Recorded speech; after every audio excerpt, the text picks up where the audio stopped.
세계 최고의 종교학자로 불리면서 거의 평생을 하버드 대학의 교수로 있다가 지난 2009년도에 은퇴한 하비 콕스 박사라는 분이 있습니다. 이분이 1965년에 The Secular City 해가지고 이 세속 도시라는 아주 유명한 책을 냈는데, 이 책을 쓰게 된 배경이 있습니다. 그 내용이 이렇습니다. 1960년대에는 전 세계적으로 산업화가 활발하게 진행되던 시기였습니다. 그래서 과학이 점점 발달해서 사는 것이 편리해졌고, 또 의학이 발달해서 많은 병들이 지구상에서 자취를 감추기 시작했던 때였습니다. 이런 산업화의 와중에서 사람들은 점차 신을 의지하기보다는 과학 문명을 의지하는 마음이 싹트기 시작을 했습니다. 심지어 일부 신학자들이 소위 신의 죽음의 신학이라는 것을 내놓았습니다. 이제 인류에게는 더 이상 신이 필요 없다는 것입니다. 신이 죽었다는 것입니다. 그래서 이제는 과학이 신의 자리를 대신하게 되었다는 것입니다. 또한 이러한 그 산업화로 인해서 농촌이 하나 둘씩 사라져가고 그 대신에 도시들이 생겨나기 시작을 했습니다. 그래서 당시에 유행하던 말이 있습니다. 농촌은 하나님이 만드셨고 도시는 마귀가 만들었다. 농촌은 죄 지을 일이 별로 없는 반면에 도시에는 온갖 죄악들이 다 모여있고 여기저기에 이 죄 지을 환경들이 마련되어 있는 것을 이렇게 풍자한 말입니다. 옛날 농촌에서 한 마을을 이루고 살 때 한 가족이나 한 마을이 가졌던 이런 종교적인 일치성이 무너지고 각 개인은 점차 도시의 죄악 가운데 빠져들기 시작했습니다. 이렇게 농촌들이 점점 도시화되어 가면서 하나님의 영토는 점점 더 축소될 것이며 대신에 이 세상은 결국 온통 죄악의 장소가 되어버릴 것이라는 주장들이 그 배경입니다. 그래서 이 하비 콕스 박사님은 이런 주장들에 대항하기 위해서 세속도시, Secular City라는 이 책을 저술하게 된 것입니다. 그는 이 책에서 이렇게 말합니다. 세속도시 속에 하나님은 살아계신다. 그는 오히려 이렇게 죄악이 만연되어 있는 세속도시 속에도 하나님의 역사가 분명히 일어난다고 주장했던 것입니다. 그리고 30년이 지난 1995년에 이 하비 콕스 박사님은 다시 한번 한 권의 책을 내놓습니다. Fire from Heaven, 하늘에서 오는 불길이라는 책입니다. 1960년대의 산업화로 인해서 한 차례 위기를 겪은 교회는 오늘날에 와서 다시 한 번의 위기를 만나게 되었습니다. 그것은 과학 문명이 극도로 발달하면서 사람들에게 이 시간적인 여유가 많아졌다는 것입니다. 시간이 많으면 교회에 더 잘 나올 것 같은데 시간이 많으면 많을수록 교회에 더 안 나온다는 것입니다. 실제로 한국 교회 통계에 의하면 우리나라는 약 한 10년 전서부터 주 5일 근무제가 실시되었습니다. 그래서 이 주 5일 근무제가 실시되니까 교인들의 출석률이 계속 지금 줄어들고 떨어지고 있습니다. 거기다가 연휴가 겹쳐서 쉬는 날이 이렇게 많게 되는 주일에는 출석률이 거의 반도 안 되는 이런 지경까지 이르렀습니다. 이것은 미국의 한인교회도 거의 마찬가지입니다. 아시다시피 미국 교회들은 이미 성탄절을 포함해서 이렇게 롱 위켄드가 되는 주일에는 예배를 앞당겨 드리거나 아예 예배를 안 드리고 건너뛰는 교회들도 많습니다. 이런 상황 속에서 일부 신학자들은 앞으로 교회는 문을 닫아야 할 것이다. 이제 교회의 종말은 시간 문제다 하는 이런 발언을 서슴지 않고 내놓고 있습니다.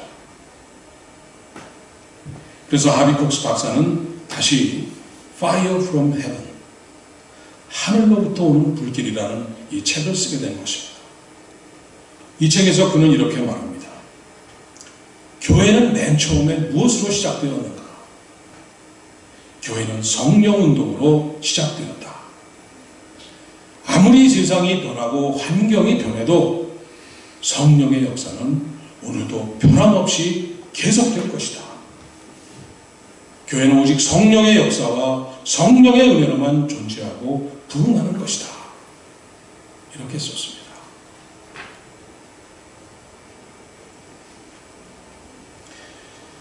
오늘은 총회가 지정한 5월 가정의 달 중에 셋째 주인 청년주일입니다. 그리고 교회력에 의하면 성령 강림주일입니다. 오순절 마가의 다락방에 있던 사람들에게 성령께서 강림으로 인해서 이 땅에 교회가 탄생했습니다.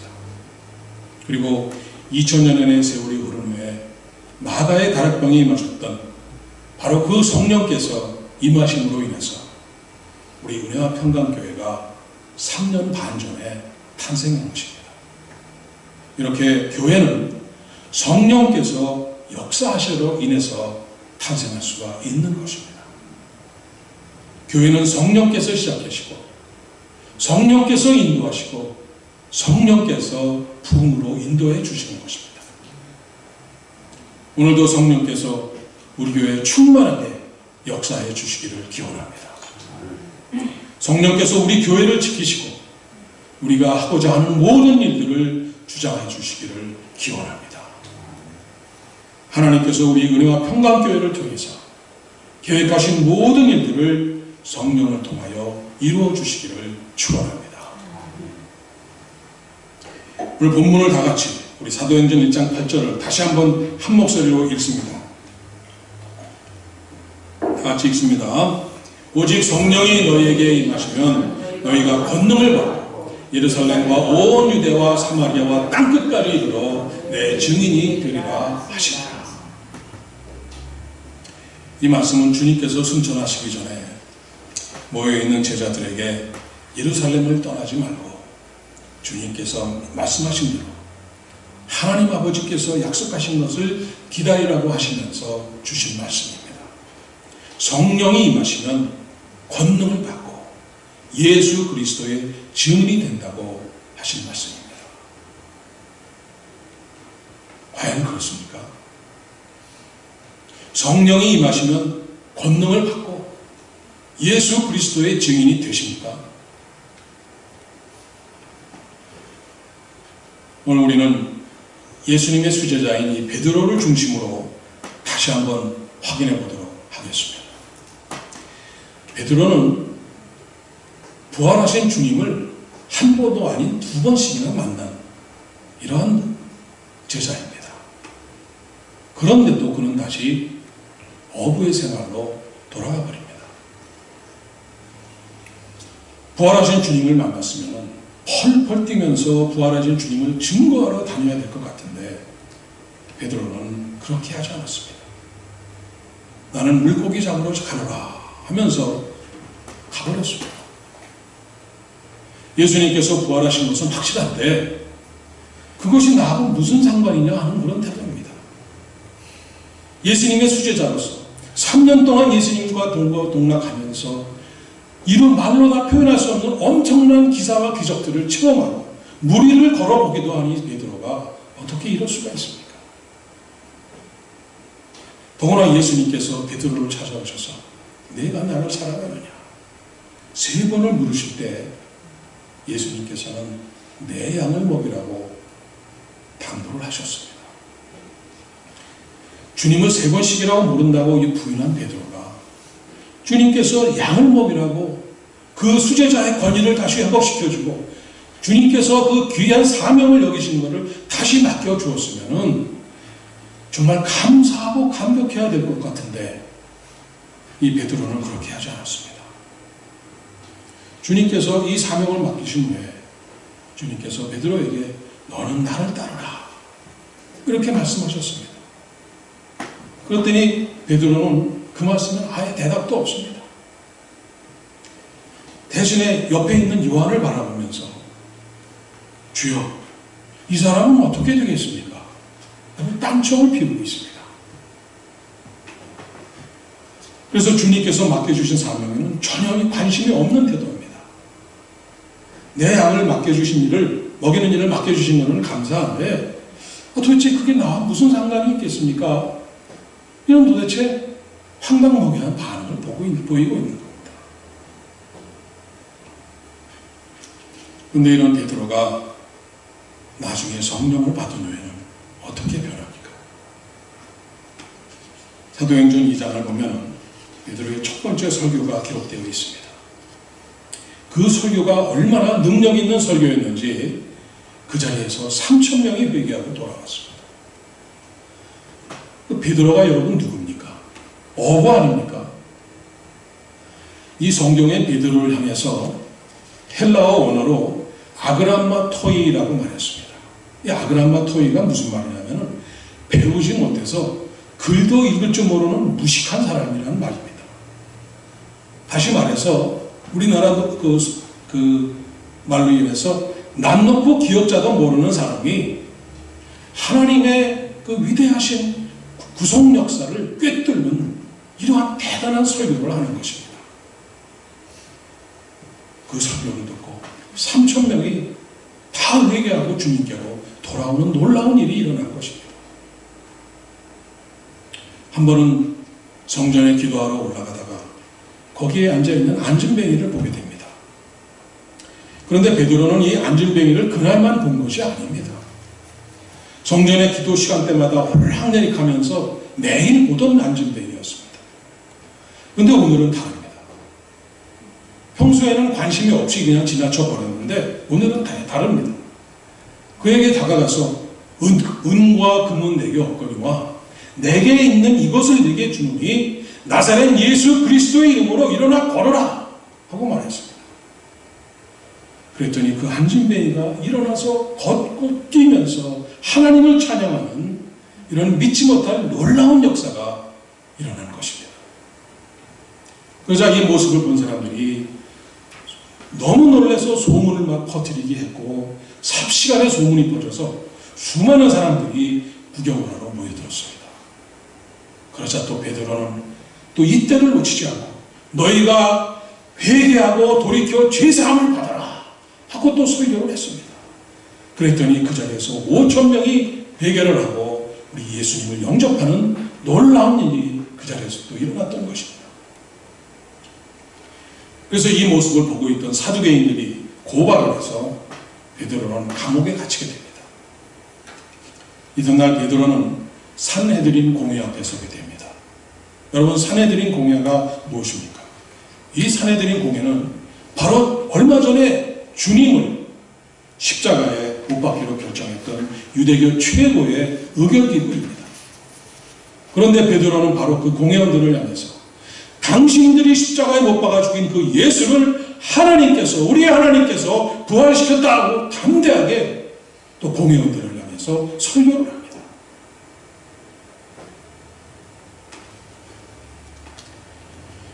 AD, 그러니까 주후가 되죠. 주후 150년에 태어나서 215년에 세상을 떠난 클레멘트라는 초대교회 시절에 교부가 있었습니다.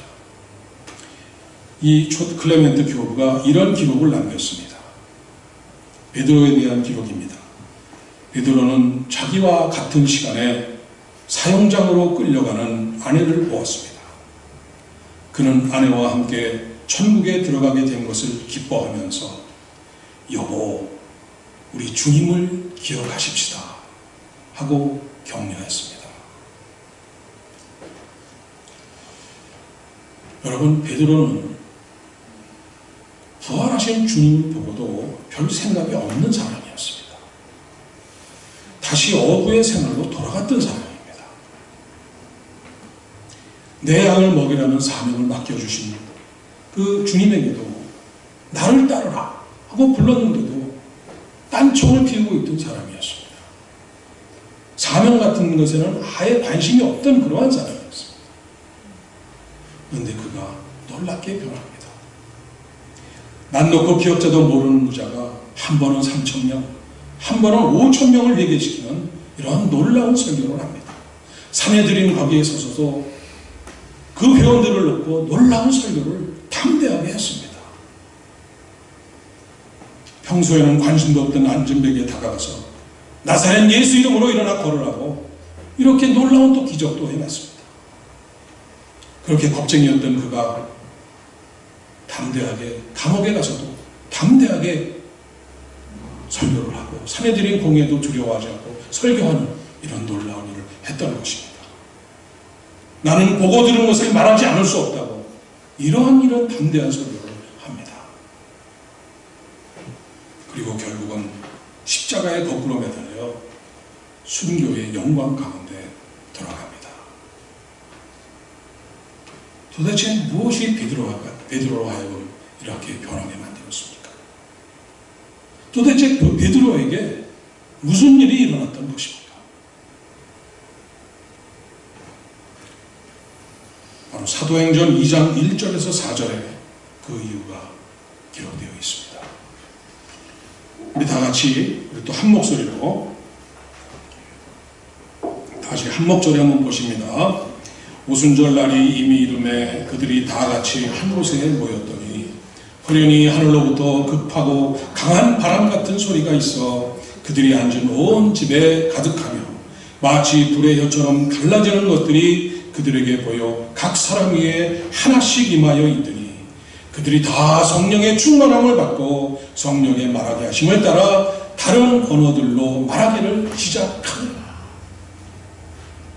성령께서 베드로에게 임하셨습니다. 성령께서 그를 변화시켰던 것입니다. 성령께서 그를 그리스도의 증인이 되게 하셨던 것입니다. 오직 성령이 너에게 임하시니 너희가 권능을 받고 예루살렘과 온 유대와 사마리아와 땅끝까지 이르러 내 증인이 되리라. 이 한마디 말씀이 베드로에게 그대로 이루어진 것입니다.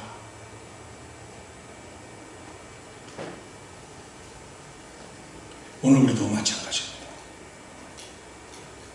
누구든지 성령을 받으면 그리스도의 증인이 됩니다. 말을 못하던 사람도 하나님께서 할 말을 그 입에 담아주십니다. 남에게 관심이 없던 사람도 관심을 가지게 됩니다. 전도하는 것을 두려워하던 사람도 담대하게 말씀을 전할 수가 있게 해주십니다.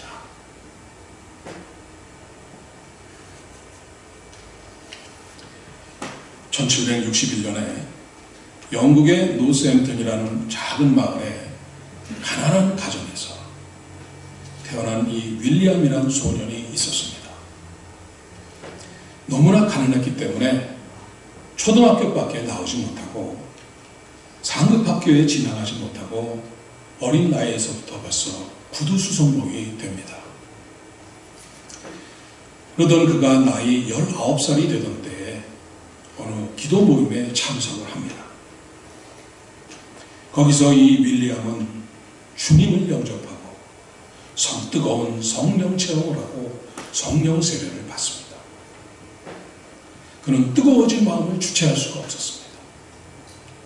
그러던 중 오늘 본문 말씀인 사도행전 1장 8절을 읽습니다. 오직 성령이 너희에게 임하시면 너희와 권능을 받고 예루살렘과 온 유대와 사마리아와 땅끝까지 이르러 내 증인이 되리라 하시니라. 예수님이 승천하시기 직전에 주신 이 유언과 같은 명령이 바로 나 자신에게 주신 말씀이라고 믿었습니다. 그리고 그는 세계 선교에 대한 비전을 갖기 시작을 합니다. 그리고 세계 지도를 벽에 붙여놓고 기도하기 시작했습니다. 복음을 전하는 전도사가 되고 싶었습니다. 외국에 나가서 많은 사람에게 전도하고 싶은 열정이 끌어올랐습니다. 그렇게 뜨겁게 기도하던 중에 윌리엄은 갑자기 인도다. 인도에 가야지. 그래, 인도에 가야 한다. 하면서 소리치다가 불뚝 일어나서 지도에 있는 인도의 땅 위에다가 빨간 불펜으로 붉게 서클을 표시를 했습니다. 그리고 다시 기도합니다. 하나님 아버지, 저를 인도로 보내주십시오. 주님의 복음을 전하고 싶습니다. 나를 인도의 선교사로 보내주십시오. 보내주십시오, 제발. 하면서 매일매일 엎드려서 기도를 했습니다. 열심히 기도하면서 열심히 독학을 했습니다. 그리고 마침내 이 윌리엄 19살 된 주님을 만났던 소년이 32살이 되던 해 인도를 향하는 배에 드디어 오르게 됩니다. 그리고 그가 73세로 죽기까지 그의 남은 인생 40년을 인도를 위해서 온전히 헌신합니다. 그는 힌두어, 산스크리트어, 벵갈어 등 모두 10여 개의 각기 다른 지방 언어로 성경을 번역해서 출판하고 그곳 사람들에게 하나님의 말씀을 전했습니다. 그리고 인도의 세람푸르 대학을 설립하고 그곳에서 마지막 숨을 거둘 때까지 말씀을 가르치고 성경 번역에 온 힘을 다 쏟았습니다. 그로 인해서 당시 식민지 개척을 앞세워 선교하던 방식에서 탈피해서 근대 선교의 패러다임을 완전히 뒤바꾸는 그러한 선교의 일대 변화를 일으킵니다. 이 사람이 바로 근대 선교의 아버지라고 불리우는 윌리엄 캐리 선교사입니다. 아무것도 없고 제대로 배우지도 못하고 어떠한 인생을 살아야 할지 방향도 모르던 한 청년이 성령님에 의해서 붙잡혔을 때 이러한 놀라운 일을 이룰 수가 있었던 것입니다.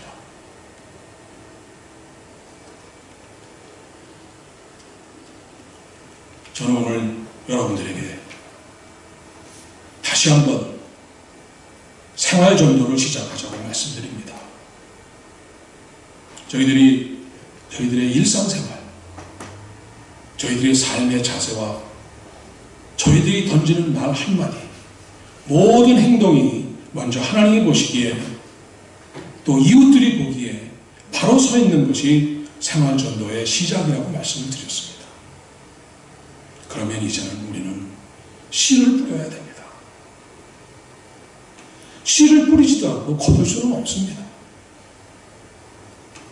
요즘 교회들이 뿌리지도 않은 열매를 거두느라고 하다 보니까 이 교회에 상업주의가 들어와서 교회와 교회 간에 성도를 놓고 경쟁을 벌이는 이상한 현상이 벌어지고 있습니다.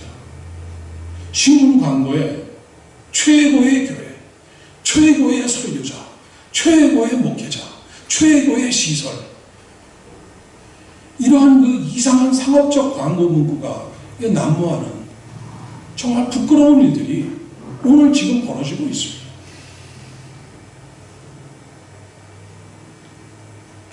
우리는 정성껏 씨를 뿌려야 됩니다. 세심하게 그 상대방에 대한 그 주의를 기울여서 상처받지 않도록 세심하게 우리는 씨를 뿌려야 됩니다. 진심으로, 정성으로, 눈물로 씨를 뿌려야 됩니다. 시편 126편 5절 6절을 보니까 눈물을 흘리며 씨를 뿌리는 자는 기쁨으로 거두리로다. 울며 씨를 뿌리러 나가는 자는 반드시 기쁨으로 그 곡식단을 가지고 돌아오리로다. 분명히 약속해 주셨습니다. 얼마 전에 아내에게 바친 노래 옥경이 칠갑산, 이런 곡을 작곡한 유명한 작곡가 조은파 선생님에 대한 설교를 제가 그때 설교 중에 잠깐 말씀드렸습니다. 그 조은파 선생이 주님을 영접하게 된 계기가 어떤 것입니까? 정말 친자식도 아닌 일개 하숙생에 불과한 자기를 위해서 그 이른 새벽에 하숙집 그 부인 부부께서 그 이른 새벽에 일찍 일어나서 자기의 이름을 불러가면서 눈물로 기도하는 것을 듣고 조은파 선생은 그 자리에서 그대로 꺾어놔져서 감동과 회개의 눈물을 흘리면서 주님을 영접하지 않을 수가 없었던 것입니다. 오늘 내가 기도하지 않으면, 오늘 내가 주님의 사명을 증인으로서 감당하지 않으면 내 자녀가 영원히 죽을 수도 있습니다. 내 이웃이, 내 친구가 영원히 죽을 수도 있습니다.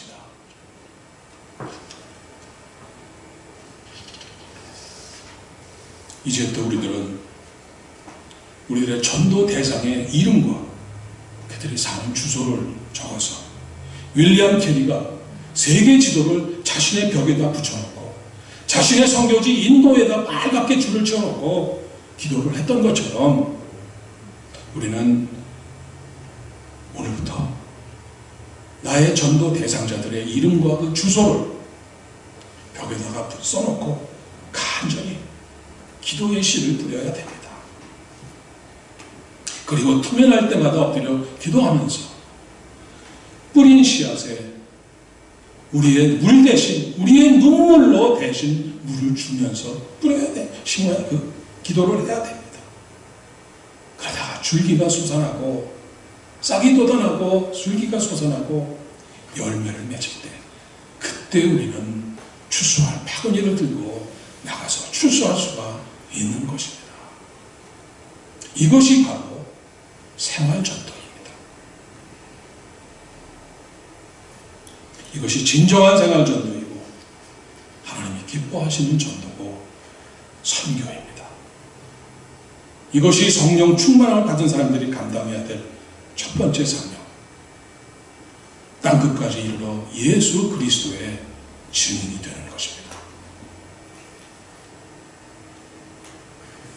사랑하는 여러분, 우리는 오늘 우리에게 유언과 같은 이 사도행전 1장 8절 사면을 주고 승천하신 우리 주님 예수 그리스도의 십자가의 사랑을 다시 한번 깊이 묵상하면서 우리를 위해 원원과 마지막 피 한 방울까지 다 흘리시기까지 모든 것을 주고 가신 주님을 기념하는 성찬식을 갖고자 합니다. 이 성찬에 담겨진 주님의 뜨거운 사랑의 체험이 또한 성령의 기름 부으심이 여러분 모두에게 넘치도록 부어지는 놀라운 역사가 있기를 간절히 축원드립니다. 기도하시겠습니다. 아버지 하나님 감사합니다. 저희들에게 약속하신 보혜사 성령님을 보내주셔서 기름 붓듯 부어주시고 충만토록 채워주심을 감사드립니다. 이제 다시 성령으로 뜨거워지고 주님의 사명으로 가슴 벅차 있는 저희들이 주님의 증인이 되어 땅끝까지 이르러 씨앗을 뿌리도록 도와주시옵소서. 비록 힘들고 두렵고 어려운 일이지만 울면서라도 씨앗을 뿌리고자 나가고자 합니다. 이 믿음으로 뿌리는 씨앗이 아름다운 열매들로 맺어지고 쓰러져가는 교회를 세우고 하나님의 나라를 세우게 하여 주시옵소서. 예수님의 이름으로 기도드립니다.